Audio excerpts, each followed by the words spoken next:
এক Mexican mafia ভুলবশত Mexican special স্কোয়াডের গাড়ির ওপরে হামলা করে বসে। আর এই স্কোয়াডের ওপরে হামলার নিউজ যখন তাদের ভাই বাদাররা জেনে যায়, এবার স্কোয়াড এসে ঘিরে নেয় সেই মেক্সিকান মাফিয়ার বাড়িতে। আর এই স্কোয়াডের ওপরে এই সামান্য একটা হামলা যে এই মেক্সিকান মাফিয়ার কি ভয়ানক পরিণতি ডেকে এনেছিল তা জানতে হলে তোমাদের দেখতে হবে 2025 সালে সম্প্রতি নেটফ্লিক্সে মুক্তি পাওয়া কাউন্টার স্ট্রাইক মুভি। আর আজকের এই ভিডিও দেখার পরে তুমিও বুঝতে পারবে যে একজন আর্মির গায়ে হাত দেওয়ার পরিণাম কি ভয়ানক হতে পারে। সেই সাথে এখানে যেই রকমের স্নাইপার শট রয়েছে তা দেখার পরে তোমার শরীরে রোম দাঁড়িয়ে যাবে। তাই আর কোনো প্যাজল না বাড়িয়ে চলো একটা করে সাবস্ক্রাইব করে দিয়ে শুরু করি আজকের মুভির এক্সপ্লেনেশন। শুরুতে আমরা কয়েকজনের একটি টিমকে একটি গাড়ির মধ্যে করে জঙ্গলের মধ্যে একটি রাস্তা দিয়ে সামনে এগিয়ে যেতে দেখি। মূলত এই কয়েকজন ছিল মেক্সিকান স্পেশাল ফোর্সের স্কোয়াড সদস্য। তবে বর্তমানে তারা ভ্যাকেশন কাটানোর জন্য তাদের নিজ গ্রামে ফিরে যাচ্ছে। বহু বছর পরে তারা 5 বন্ধু মিলে একসাথে ভ্যাকেশন পাওয়ার কারণে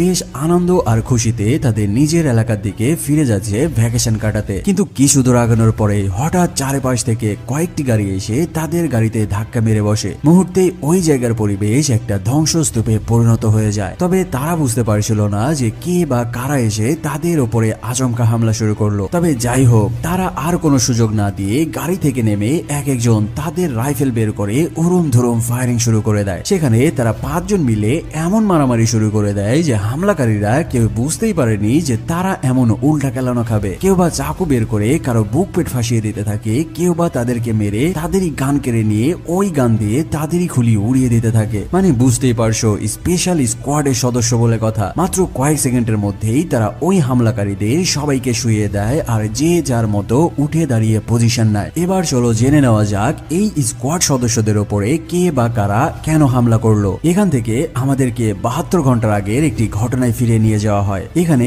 আমরা একটি মেয়েকে দেখতে পাই যার নাম ইসাবেলা। মূলত আজকে ইসাবেলার ডক্টরের অ্যাপয়েন্টমেন্ট রয়েছে, তাই তার বড় বোন তাকে একটি স্কুটারে তুলে নিয়ে এক বিশাল মাঠের মধ্যে দিয়ে তাকে ডক্টরের কাছে নিয়ে যাচ্ছিল। তবে হঠাৎই এই রাস্তার মধ্যে ইসাবেলার শরীর আরো খারাপ হতে থাকে। ফলে সে গাড়ি থেকে সাইডে সরে যায় বমি করার জন্য। তবে সে বমি করতে যেয়ে রাস্তার ধারে গমের ক্ষেতের মধ্যে এমন কিছু দেখতে পায় যেটা দেখার পরে তার চোখে মুখে জেগে ওঠে ভয়ের ছাপ। ফলে দ্রুত তারা আর ডক্টরের কাছে না যেয়ে পাশের একটি পুলিশ স্টেশনে চলে যায় এই ঘটনা জানানোর জন্য। তবে তারা পুলিশ স্টেশনে পৌঁছানোর সাথে সাথেই সেখানে আরো কিছু লোকজন চলে আসে, যাদের দেখেই বোঝা যাচ্ছিল যে তারা কোনো মাফিয়ার লোকজন হবে। তারা এসে ইসাবেলাকে ও তার বড় বোনকে পুলিশের সামনে থেকেই ধরে নিয়ে যেতে থাকে। আর ওই পুলিশগুলো সেখানেই দাঁড়িয়ে দাঁড়িয়ে এই কাহিনীগুলো দেখতে থাকে। মানে এখানে বোঝা যায় যে এই মাফিয়ার বিরুদ্ধে কথা বলার মতো স্বয়ং পুলিশও সাহস করে না। ঠিক ওই পুলিশ স্টেশনের পাশে